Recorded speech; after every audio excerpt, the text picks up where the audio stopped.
굿모닝 행정학 진행하는 여러분의 영디 최영입니다. 자, 다시 22일차 새로운 월요일이 시작되었습니다. 눈 잘 떴어요, 아침에? 네, 월요일 아침에 진짜 눈 뜨기 너무너무 싫고요. 저도 월요일 아침이 제일 힘듭니다. 게다가 어쨌든 연휴라고 조금 이렇게 여유 있는 시간들을 지냈던 분들에게는 더욱더 그런 느낌이 들 텐데 우리는 열심히 공부하고 있으니까 월요일 같은 느낌이 없어야 됩니다. 아시죠? 네. 자, 22일차 61번 주제부터 시작을 할게요. 그래도 벌써 여러분, 우리 오늘까지 벌써 61번 들어간 걸 보니까 어제까지 무려 60개의 주제를 마무리했습니다. 눈 떠보니 벌써 3장 들어가고 있더라고요. 자, 힘내서 정리할 거고 이번 2023년 국가직 9급에서 출제가 되었던 문제로 먼저 좀 골라봤습니다.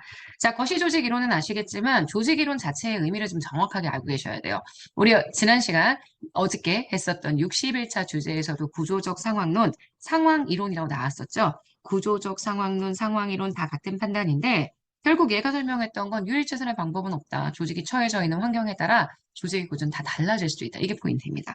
불확실한 환경, 불안정한 환경 속에서의 조직은 유기적인 조직 구조를 선택하는 게 효과적이다. 안정적인 환경이라면 기계적 구조도 괜찮지만 불확실한 환경이라면 환경에 적응할 수 있는 유기적인 구조가 필요하다. 이게 구조적 상황론의 내용이고요. 맞는 선지입니다.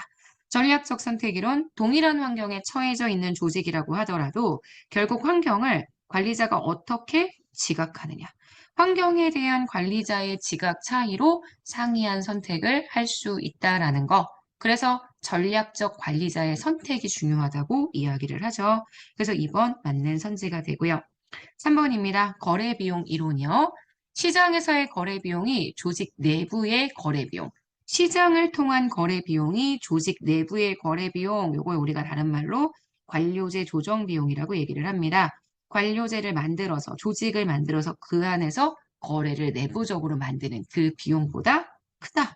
자, 그럼 당연히 시장에서 거래를 하는 것보다는 조직을 구성해서 그 안에서 거래가 이루어지도록 하는 게 훨씬 유리한 판단이 되죠. 그래서 내부 조직화를 선택한다라고 얘기할 수 있습니다. 자, 4번입니다.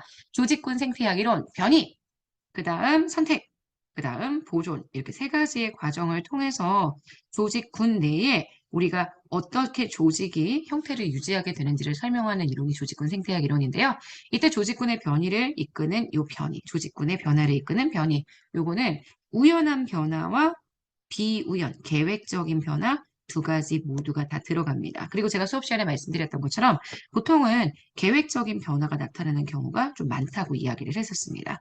그래서 계획적이고 의도적인 변화는 배제된다. 요거는 틀린 선지가 되겠죠. X입니다. 그래서 문제의 정답이 되는 건 현재 4번 되는 것 확인하실 수 있습니다. 오케이. 자, 61번의 정답은 그래서 4번이고요. 저희는 62번 주제 넘어가도록 하겠습니다. 62번 주제입니다. 거래비용 경제학 내용이고요. 거래비용 경제학은 좀 전에 했었던 61번 주제에서도 선지가 하나 있었죠. 그거랑 연결시켜서 가주시면 될 것 같습니다. 중간에 영상 촬영하다 화면이 잠깐 이상해서 잠깐 끊었다 가요, 여러분. 어색하게 생각하지 마세요. 자, 현대 조직 이론 중에 하나인 거래비용 이론에 대한 설명으로 옳은 것. 아시겠지만 거래비용 이론은 이 거래비용 이론을 주장했던 학자, 대표적인 학자가 윌리엄슨이라는 학자인데요. 그 학자가 뭐라고 얘기했느냐? 시장을 통해서 거래할 때 들어가는 거래 비용과 관료제 조정이라고 해서 표현을 하죠. 관료제 조정 비용이라고 이야기를 해주게 되면 이게 조직을 구성하는 비용을 설명합니다. 조직을 통해서 거래하는 비용 두 가지를 비교했을 때 이쪽이 훨씬 많이 들어간다.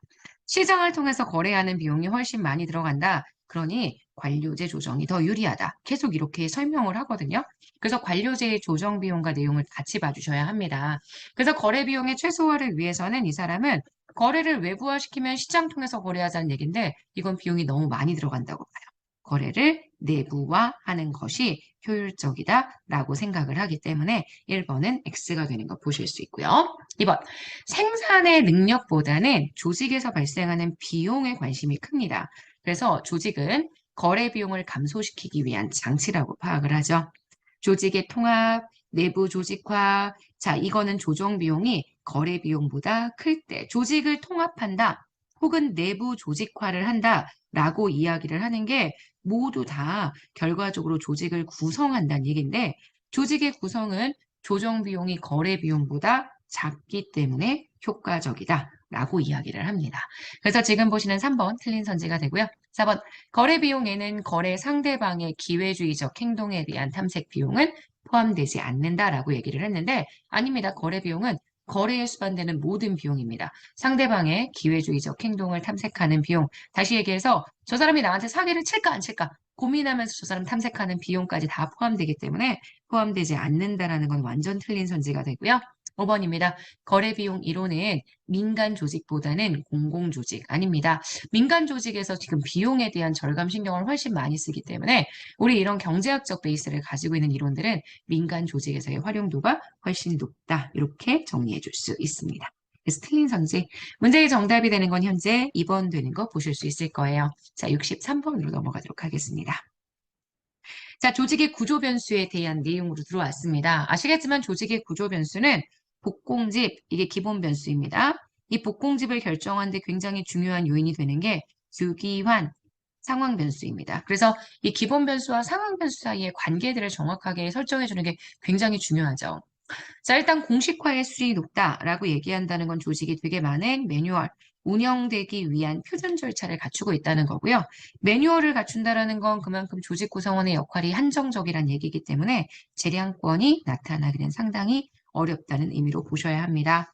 자, 통솔 범위가 넓은 조직, 통솔 범위가 넓다라는 건 조직이 감당하고 있는 과업의 종류가 많다는 얘기입니다. 일반적으로 저층 구조를 가지기 때문에 고층 구조를 갖는다는 표현은 틀린 선지가 되고요.